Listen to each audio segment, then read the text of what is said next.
Sir first day మీరు వెళ్లారు. మీరు విజయవాడ వెళ్తుంటే ఇన్ఫర్మేషన్ రావడం వెళ్లారు. డే డే లైటింగ్ కాబట్టి ఒక సిట్యుయేషన్. కానీ నైట్ వచ్చిన తర్వాత అక్కడ ఏం పవర్ ఉండదు. హ్మ్. ఫుడ్ ఉండదు, వాటర్ హ్మ్. ఉండదు. హ్మ్. ప్లస్ విక్టిమ్స్ ఉన్నారు. హ్మ్. ఒక డిసీజర్ కనిపిస్తుంటారు. ఈ రిలేటివ్స్ వస్తారు. హ్మ్. వాళ్ళని కంట్రోల్ చేయడం హ్మ్. అవును. ఒకటే అయితే వాళ్ళందరికీ వాటరు మిగతావన్నీ కూడా ఇవ్వడం, ఫుడ్ ఏర్పాటు చేయడం. ఈ ఆపరేషన్ ఎలా చేశారండి? First day sir. Second day, third day, fourth day అంటే ఇంక మొత్తం మెన్ పవర్ వస్తుంటది. మీకు ఆ ప్రాబ్లమ్ ఉండదు. అసలు కరెంట్ కూడా ఉండదు. ఒకవైపు Maoist affected area. Yes. So, అది అంటే చాలా కష్టమైంది. సో, స్టార్టింగ్‌లో ఫోర్స్ కూడా లేదు. ఎవరైతే ఉన్నారో వాళ్ళతోనే మేనేజ్ చేస్తున్నాము. సో, బై నైట్ మాకు కొంతవరకు ఫోర్స్ వచ్చింది. సో, కానీ పవర్‌లో ఉండదు కదండీ! అంటే అక్కడ పవర్ లేదు. కానీ దేవీపట్నం పోలీస్ స్టేషన్ దగ్గర మేము బేస్ ఎస్టాబ్లిష్ చేసాము. సో, ఎవరైతే రిలేటివ్స్ వచ్చారు, ఎవరైతే ఫోర్సెస్ వచ్చాయి అవి అన్నీ దేవీపట్నం పోలీస్ స్టేషన్‌లో వాళ్ళను పడుకోబెట్టాము. సో, అక్కడే వాళ్ళకి ఫుడ్ అరేంజ్ చేసాము. సో, అడ్మినిస్ట్రేషన్ నుంచి కూడా మొత్తం సపోర్ట్ వచ్చింది. అక్కడ ప్రొజెక్ట్ ఆఫీసర్ ఉన్నారు. ఆయన కూడా నాతో పాటే ప్రతిరోజు మేమిద్దరూ కలిసి మా అందరిని సర్దుకొని వెళ్ళేవాళ్ళము. రాత్రి సాయంత్రం అయ్యేసరికి వచ్చేవాళ్ళము. సో, ఆయన కూడా చాలా కష్టపడ్డారు. సో, మొత్తం కలిసి కట్టుగా అందరి కోఆపరేషన్‌తో బాగా కానీ మీకు పక్కనే చేశాం. బోర్డర్ కదండీ! చింతూరు, ఏటుపాక అవును. ఆ ఎఫెక్ట్ ఏమైనా కనిపిస్తుంది అనుకున్నారా? అవును. అని అప్పటికి ఆ ఏరియాలో మూవ్‌మెంట్ అంటే అట్‌లీస్ట్ దేవీపట్నం ఏరియాలో మూవ్‌మెంట్ లేదు. దాని చుట్టుపక్కల కూడా లేదు.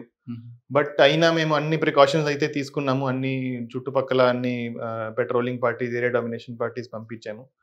But without any interruption rescue programme 40 days నడిచింది. అంటే ఫస్ట్ పోస్టింగ్‌లోనే మీకు అదొక పెద్ద లెర్నింగ్. అవును. అవును. ఓకే. అటు ఫ్యూచర్‌లో జరగకూడదు. జరిగితే మాత్రం అవును. మీకు ఎక్స్‌పీరియన్స్ యూజ్ అవుతుంది. దాని తర్వాత దానికి ఇన్వెస్టిగేషన్ కూడా చేయడం జరిగింది. సో, ఆ బోట్ ఎందుకు మునిగింది? దానికి ఎవరు రెస్పాన్సిబుల్? ఆ బోట్‌కి లైసెన్స్ ఎవరు ఇచ్చారు? అనేది మొత్తం చాలా కాంప్రిహెన్సివ్‌గా ఇన్వెస్టిగేషన్ కూడా చేసాము. అందులో ఎవరండి పార్ట్ ఎవరిదండి? నెగ్లిజెన్స్ పార్ట్ ఎవరిది? నెగ్లిజెన్స్ పార్ట్ అయింది. సో, దాన్ని ఎస్టాబ్లిష్ చేసాము. అది కేస్ ఇంకా కోర్టులో ఉంది. సార్ కోర్ట్‌లో ఉంది ఓకే. దాని గురించి నేను రివీల్ చేయను, డిస్కస్ చేయను. కానీ ఫర్దర్‌గా జరగకుండా ఏమన్నా మీరు నోట్ ఇచ్చారా? అది కూడా ప్రిపేర్ చేయడం జరిగింది. అంటే అక్కడ ఏమేం ప్రికాషన్ తీసుకోవాలి. సో, అంతకు ముందు కూడా అదే ఏరియాలో ఆల్మోస్ట్ ఎవ్రీ ఇయర్ ఇన్సిడెంట్ జరిగాయి. 2, 3 ఇయర్స్ ఇన్ సక్సెషన్. అది చిన్న చిన్న ఇన్సిడెంట్స్ జరిగాయి. 10 మంది, 15 మెంబర్స్ అట్లా జరిగాయి. దానికి సంబంధించి కూడా కొన్ని అప్పుడు రికమెండేషన్స్ ఇవ్వడం జరిగింది. ఒక జాయింట్ కంట్రోల్ రూమ్ పెట్టాలి. ఆ జాయింట్ కంట్రోల్ రూమ్‌లో revenue, police, fire, other departments, irrigation వాళ్ళందరూ జాయింట్ కంట్రోల్ రూమ్ ఒకటి పెట్టాలి. తర్వాత అక్కడ ఫ్లో ఎంత ఉంది అది మానిటర్ చేసుకోవాలి. తర్వాత ప్రతి ఏదైతే బోట్ వెళ్తుందో దాంట్లో ప్రాపర్ సేఫ్టీ ఎక్విప్‌మెంట్ ఉండాలి. ప్రాపర్ లైఫ్ బాయ్స్ ఉండాలా, రోప్స్ ఉండాలి, లైఫ్ జాకెట్స్ ఉండాలి. సో, అవన్నీ ఇన్ష్యూర్ చేయడము, ఎవరైతే ఎక్కుతున్నారో బోట్ అప్పుడు అందరికీ వేయించి వాళ్ళని పంపించడము, ఇవన్నీ తీసుకోవాల్సిన ప్రికాషన్స్. సో, దాని తర్వాత దాని మీద కాంప్రిహెన్సివ్‌గా ఒక నోట్ ప్రిపేర్ చేసి కూడా ఇచ్చాము. అది ఇంప్లిమెంటేషన్‌లో కూడా వచ్చింది. సార్ నెక్స్ట్ బాపట్లకి వద్దాం. బాపట్ల మీ మార్క్ ఏంటండి? సో, అంటే 2 కనిపిస్తున్నాయండి. మీరు వెళ్ళగానే ట్రాఫిక్ మీద ఎక్కువ ఫోకస్ చేశారు. తర్వాత మెరైన్ పోలీసింగ్, బీచ్ పోలీసింగ్ కూడా బాగానే చేశారు. కానీ ఎలక్షన్ మీకు బాగా స్ట్రెస్ వచ్చినట్లు. దాన్ని ఎలా మీరు ఓవర్‌కమ్ చేశారు? సో, అంటే ఈ లాస్ట్ ఎలక్షన్ ఏదైతే మనం ఇప్పుడు జరిగాయో ఐ థింక్ అందరూ అంటున్నారు. చాలా లాంగ్ కెరియర్స్ ఉన్న వాళ్ళు కూడా అంటున్నారు. ఇట్లాంటి ఎలక్షన్ ఎప్పుడు కూడా చూడలేదు. ఇంత ప్రెషర్ ఉన్న ఎలక్షన్ ఎప్పుడు కూడా చూడలేదు. సో, ప్రతి చిన్న ఇన్సిడెంట్, ప్రతి చిన్న ఘటన మీద చాలా చాలా స్క్రూటనీ ఉండేది. సో, ప్రతిదీ చాలా కేర్‌ఫుల్‌గా, చాలా బ్యాలెన్స్డ్‌గా చేయాల్సి వచ్చింది. సో, అది సక్సెస్‌ఫుల్‌గా కూడా చేయడం జరిగింది. సో, మేము ఎలక్షన్ ముందు అందరికీ స్టాఫ్‌కి, కానిస్టేబుల్ టు డీఎస్పీస్ వరకు, అడిషనల్ ఎస్పీ వరకు అందరికీ ఒక ట్రైనింగ్ పెట్టడం జరిగింది. ఆ ట్రైనింగ్‌లో వాళ్ళకి ఎలక్షన్ సంబంధించి అంతా ఎక్స్‌ప్లెయిన్ చేయడం జరిగింది. దాంతో పాటు వాళ్ళకి చాలా క్లియర్‌గా ఇన్‌స్ట్రక్షన్స్ ఇవ్వడం జరిగింది. దట్ ఈ ఎలక్షన్‌లో ఎక్కడా కూడా మీరు ఏమైనా విరుద్ధంగా ఏమైనా చేస్తే దాని మీద ఖచ్చితంగా మీ మీద చర్యలు ఉంటాయి. ఏమైనా మీరు చేస్తే అది మీరు దాచిపెట్టలేదు. అది ఖచ్చితంగా బయటికి వస్తది. బయటికి వస్తే ఖచ్చితంగా మీ మీద యాక్షన్ కూడా ఉంటుంది. సో, ఏదైతే మీరు చేస్తారో, నాకు అతను చెప్పాడు, నాకు ఈ ఇన్‌ఫ్లుయెన్స్ వచ్చింది, ఆ ఇన్‌ఫ్లుయెన్స్ వచ్చింది. మీరు ఏం చెప్పినా తర్వాత అది ఏది కూడా చెల్లదు. సో ఏదైతే మీరు చేస్తారో మీరు మీ రిస్క్ మీద చేస్తారు. మీరు చాలా జాగ్రత్తగా చేయాలి. ప్రతి చోట వీడియోగ్రఫీ ఉంటుంది, ప్రతి చోట మీడియా వాళ్ళు ఉంటారు. Everything you do is under constant watch. And ఏదైనా మీ మీద అడ్వర్స్ వస్తే ఖచ్చితంగా దాని మీద ఫేర్గా ఎంక్వైరీ చేసి మీ మీద యాక్షన్ తీసుకోవడం జరుగుతుంది. సో దాంతో చాలామంది అందరూ చాలా ఒక టీమ్గా ఏర్పడి చాలా బాగా పనిచేశారు, చాలా హార్డ్ వర్క్ చేశారు. అండ్ మాకు ఎలక్షన్ రోజు కూడా కొన్ని మేము పెద్ద పెద్ద ఇన్సిడెంట్స్ అవాయిడ్ చేయగలిగాము, ఆపగలిగాము. ఏమిటండి? ఒకటి చీరాల ఎప్పుడు కూడా సెన్సిటివ్గా ఉంటుంది. సో చీరాలలో ఇద్దరు కంటెస్టెంట్స్ మధ్య ఆల్మోస్ట్ ఫైట్ స్టార్ట్ అవబోతుంది. సో అది మేము కరెక్ట్ టైంకి వాళ్ళను హౌస్ అరెస్ట్ చేసి వాళ్ళ ఫాలోవర్స్ను హౌస్ అరెస్ట్ చేసి ఆపగలిగాము.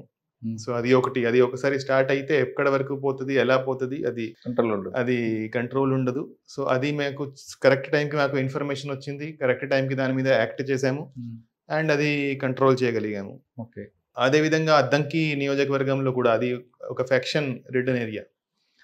అక్కడ కూడా ఒక పార్టీ క్యాండిడేట్ని అదర్ పార్టీ సపోర్టర్స్ కొంతమంది సరౌండ్ చేశారు, చాలా ఎక్కువ మంది. అది కూడా మేము ఓన్లీ మాట్లాడుకొని బోత్ సైడ్ లీడర్స్తో ఫోన్ మీద మాట్లాడుకొని మేము రిజాల్వ్ చేయగలిగాము, వాళ్ళని డిస్పర్స్ చేయగలిగాము. అక్కడ కూడా ఒక పెద్ద ఇన్సిడెంట్ అవర్ట్ అయింది. సో ఇట్లా నంబర్ ఆఫ్ ఇన్సిడెంట్స్ ఉన్నాయి, చిన్న చిన్న ఇన్సిడెంట్స్ ఎక్కడైతే మనకి బయట ఎవరికి తెలియలేదు, ఏమి దాని మీద పెద్ద ఇన్సిడెంట్ ఏమీ కాలేదు, ఎక్కడ అంటే చిన్న ఇన్సిడెంట్ కూడా కాలేదు, కానీ it could have easily converted in to a very very major incident also. So ఎప్పుడైతే మనకి మేజర్ ఇన్సిడెంట్ జరుగుతుందో అది ఇలాంటి చిన్న చిన్న ఇన్సిడెంటే మనం కంట్రోల్ చేయకపోతే, కరెక్ట్ టైంకి కంట్రోల్ చేయకపోతే జరుగుతాయి. ఓకే. సో అది ఐ థింక్ మేము సక్సెస్ఫుల్లీ చేయగలిగాము. సో దానివల్ల నాకు I feel very satisfied that it was done in a very very professional manner. Okay sir, మీకు బాపట్ల ఎంపీగా పోటీ చేసిన కంటెస్ట్ ఆయన ఎక్స్ పోలీస్ ఆఫీసర్, ఆయన నుంచి ఏమైనా ప్రెజర్ వచ్చిందా? లేదు లేదు, ఈజ్ ఎ థారో జెంటల్మెన్. ఆయన నుంచి మాకు ఎటువంటి ప్రెషర్ ఏమీ రాలేదు. సో లేదు లేదు అసలు లేదు. కానీ రెండు పార్టీలు కూడా, అంటే నేను కేవలం బాపట్ల కాకుండా ఎమ్మెల్యే క్యాండిడేట్లు కూడా రెండు కూడా స్ట్రాంగ్ పార్టీస్ ఉన్నాయి. అవును. రెండు ఏమైనా ప్రెజర్ ఇచ్చారా, లేదంటే ఇద్దరికి మీరు బయాస్ లేకుండా కరెక్ట్గా తీసుకొచ్చారు? అని వాళ్ళు ఇప్పుడు ఆల్మోస్ట్ అన్ని ఆల్ క్యాండిడేట్స్ నుంచి వాళ్ళకి ఎప్పుడైతే ఏదైనా ఇష్యూ వస్తే వాళ్ళు ఫోన్ చేసేవారు.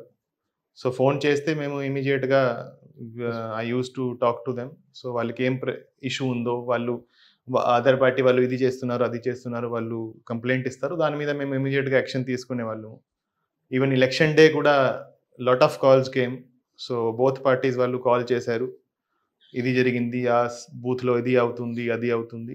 సో ఇమీడియట్గా అక్కడ ఫోర్స్ పంపించి we are able to resolve the problems.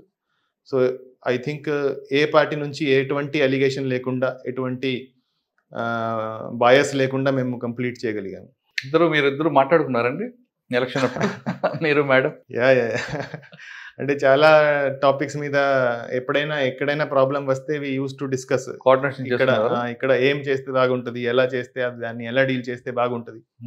So madam ను చాలా హై ప్రెషర్ డిస్ట్రిక్ట్ లో ఎలక్షన్ అయినాక వైలెన్స్ అయినాక పంపించారు. సో అది కూడా ఆమె చాలా ఒక ఛాలెంజ్ గా తీసుకున్నారు, చాలా హార్డ్ వర్క్ చేశారు. సో అంటే ఆ టైంకి అక్కడ వ్యవస్థ అంతా కొలాప్స్ అయిపోయింది. సో చాలా మంది ఆఫీసర్స్ ని సస్పెండ్ చేశారు, చాలా డిమారలైజ్డ్ ఉంది ఫోర్స్, కంట్రోల్ లేదు వ్యవస్థ మీద, ఎస్పీ ఆఫీస్ కంట్రోల్ లేదు. సో ఆ సిచ్యువేషన్లో పనిచేయడం చాలా చాలా కష్టమైంది, చాలా కష్టపడ్డారు. రాత్రి 12-12:30కి వచ్చేవారు, మళ్ళీ మార్నింగ్ 5:30-6కి వెళ్ళిపోయేవారు. సో బయట నుంచి చాలా ఫోర్స్ వచ్చింది, ఆ ఫోర్స్ను ఎఫెక్టివ్గా యూటిలైజ్ చేయడము, తర్వాత ఎలక్షన్లో ఏదైతే వైలెన్స్ జరిగిందో ఆ కేసెస్లో అందరినీ అరెస్ట్ చేయడము, ఈవీఎంస్ డిస్ట్రాయ్ అయ్యి సో ఆ ఈవీఎం డిస్ట్రక్షన్ మీద కేసెస్ ఇన్వెస్టిగేట్ చేయడము, మళ్ళీ ఈ కౌంటింగ్ ఉంది, కొన్ని రోజుల్లో కౌంటింగ్ ఉంది. కౌంటింగ్లో ఏం వైలెన్స్ లేకుండా చూడడము, దాని మీద ప్రివెంటివ్ యాక్షన్ తీసుకోవడము. సో ఇవన్నీ ఒకే టైంకి చేయడం చాలా చాలా it was a big challenge, but I think she was able to do it successfully.